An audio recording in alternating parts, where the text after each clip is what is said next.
রবীন্দ্রনাথ ঠাকুরের লেখা 2 বিঘা জমি। শুধু বিঘে 2 ছিল মোর ভূমি, আর সবই গেছে ঋণে।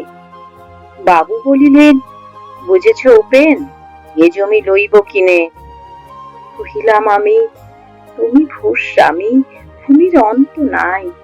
চেয়ে দেখো, মোর আছে বড় জোর মরিবার মতো ঠাঁই। শুনি রাজা কহে, বাপু জানো তো হে, করেছি বাগান খানা, দিলে 2 বিঘে প্রস্থে ও দিঘে সমান হইবে টানা, ওটা দিতে হবে। কহিলাম, তবে বক্ষে জুড়িয়া পানি, সজল চক্ষে করুণ রক্ষে গরিবের ভিটে খানি। সপ্ত পুরুষ যেথায় মানুষ, সে মাটি সোনার বাড়া, দৈন্যের দায়ে বেচি বসে মায়ে এমনই লক্ষ্মী ছাড়া। আঁখি করি লাল, রাজা ক্ষণকাল রহিল মৌন ভাবে। কহিলেন শেষে গূঢ় হাসি হেসে, আচ্ছা সে দেখা যাবে। পরে মাস দেড়ে ভিটে মাটি ছেড়ে বাহির হইনু পথে। করিল টিকরি, সকলই বিক্রি মিথ্যা দেনার ক্ষতে। হে জগতে হায়, সেই বেশি চায় আছে যার ভুরি ভুরি। রাজার হস্ত করে সমস্ত কাঙালের ধন চুরি। মনে ভাবিলাম, মোরে ভগবান রাখিবে না মোহ করতে, তাই লিখি দিল বিশ্ব নিখিল 2 বিঘার পরিবর্তে। সন্ন্যাসী বেশে ফিরি দেশে দেশে হইয়া সাধুর শিষ্য। কত হেরিলাম মনোহর ধাম, কত মনোরম দৃশ্য।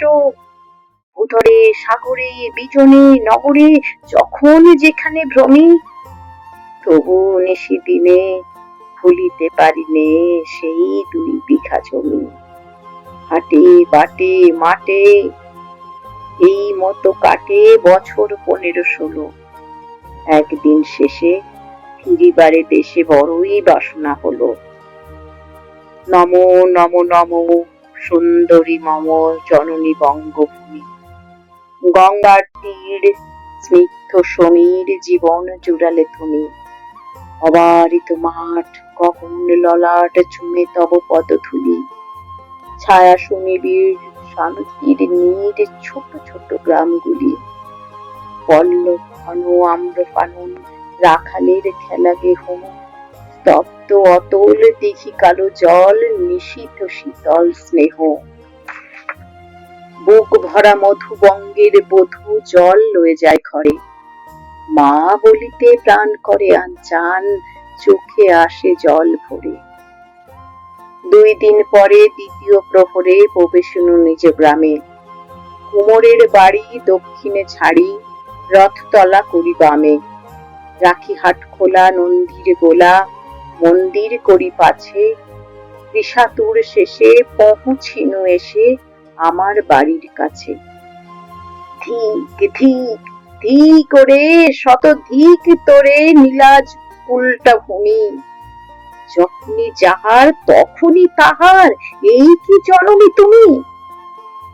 সে কি মনে হবে একদিন যবে ছিলে দরিদ্র মাতা, আঁচল ভরিয়া রাখিতে ধরিয়া ফুল ফল শাক পাতা।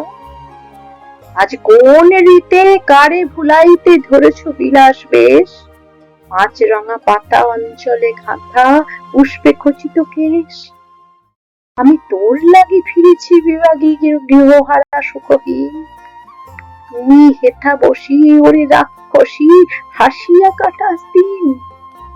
তুমির আদরে গরব না ধরে এতই হয়েছ ভিন্ন, কোনখানে লেশ নাহি অবশেষ সেদিনের কোন চিহ্ন। কল্যাণময় ছিলে তুমি ওই ক্ষুধা হরা সুধা রাশি। যত হাসো আজ, যত করো সাজ, ছিলে দেবী হলে দাসী। বিদীর্ণ হইয়া ফিরিয়া ফিরিয়া চারিদিকে চেয়ে দেখি, প্রাচীরের কাছে এখনো যে গাছ আছে সেই আম গাছ, এ কি বসি তার তলে, নয়নের জলে শান্ত হইল ব্যথা। একে একে মনে উঠিল স্মরণে বালক কালের কথা। সেই মনে পড়ে জ্যৈষ্ঠের ঝড়ে রাত্রে নাহিক ঘুম, অতি ভোরে উঠি ছুটি তাড়াতাড়ি আম কুড়াবার ধুম। সেই সুমধু স্তব্ধ দুপুর, পাঠশালা পলায়ন, ভাবিলাম ভাই আর কি কোথায় ফিরে পাবো সে জীবন। সহসা বাতাস ফেলি গেল শ্বাস শাখা দুলাইয়া গাছে, দুটি পাকা ফল লোভিল ভূতল আমার কোলের কাছে। ভাবিলাম মনে, বুঝি এতক্ষণে আমার চিনিল মাতা, দেহের সে টানে বহু সম্মানে বারেক ঠাকানো মাথা। হেনকালে হায় যমদূত প্রায় কোথা হতে এলো মালি, ঝুঁটি বাঁধা উড়ে সপ্তম সুরে পাড়িতে লাগিল কানে। কহিলাম তবে, আমি তো নীরবে দিয়েছি আমার সব, দুটি ফল তার করি অধিকার, এত তারি কলরব। চিনিল না মোরে, নিয়ে গেল ধরে কাঁধে তুলে লাঠি গাছ।